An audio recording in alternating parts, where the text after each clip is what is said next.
নমস্কার আমার প্রিয় দর্শক বন্ধুদের সকলকে স্বাগত জানাই আমার ড্রিমল্যান্ড চ্যানেলে। আজকে আমি আলোচনা করব হোলিকা দহনের দিন আমাদের কি কি করা উচিত আর কি কি করা উচিত নয়।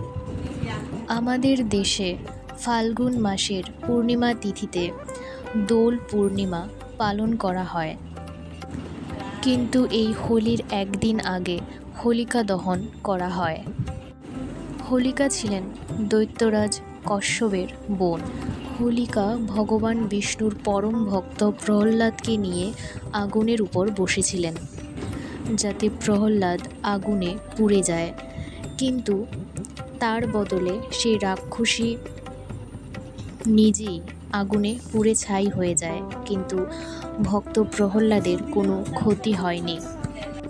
এই হোলিকা দহন হোলির একদিন আগে পালন করা হয়। এই হোলিকা দহনের মাধ্যমে আমরা আমাদের জীবনের সমস্ত অশুভ শক্তিকে নিজে থেকে দূর করার সংকল্প নিই, এবং এই হোলিকা দহনের মাধ্যমে আমরা আমাদের জীবনের সমস্ত অশুভ শক্তিকে নষ্ট করে দিই। হিন্দু শাস্ত্রে এই হোলিকা দহনের দিন বিশেষ কিছু নিয়ম পালনের বিধি রয়েছে। হোলিকা দহনের দিন হোলিকা পূজার একটা বিধিবিধান রয়েছে। এটা সকালে ঘুম থেকে উঠে স্নান করে একটা শুভ মুহূর্তে এই পুজোটা করা হয়। এই দিন ঘরের উত্তর দিশাতে একটা ঘিয়ের প্রদীপ জ্বালিয়ে দিতে হবে। জ্যোতিষশাস্ত্রে মানা গেছে এর ফলে ঘরের সমস্ত নেগেটিভিটি দূর হয়ে যাবে। এই হোলিকা দহন পুজোর দিন আমরা ব্রত ও উপবাসও রাখতে পারি, এবং এই পুজো সম্পন্ন হওয়ার পর 7 বার আমাদের হোলিকার চারপাশে একটা সুতো দিয়ে 7 বার 7 পাক ঘুরতে হবে।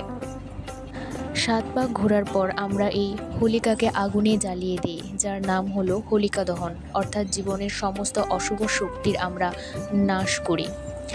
হোলিকা দহনের দিন দান করা খুবই শুভ। এখন আমরা জানবো যে হোলিকা দহনের দিন আমাদের কি করা উচিত নয়। এই দিন আমাদের কাউকে কোনো কিছু ঋণ দেওয়া উচিত নয়।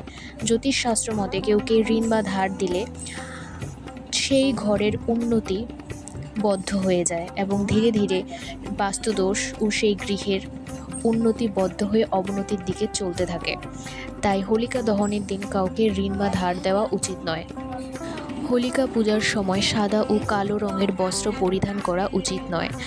পুজোর সময় গোলাপি বা হলুদ রঙের কাপড় পরে পুজো করা উচিত। আর হ্যাঁ, হোলিকা পুজোর সময় মহিলারা চুল বেঁধে পুজো করবেন না। এই পুজোটা চুল খোলা রেখে এই পুজোটা করতে হয়।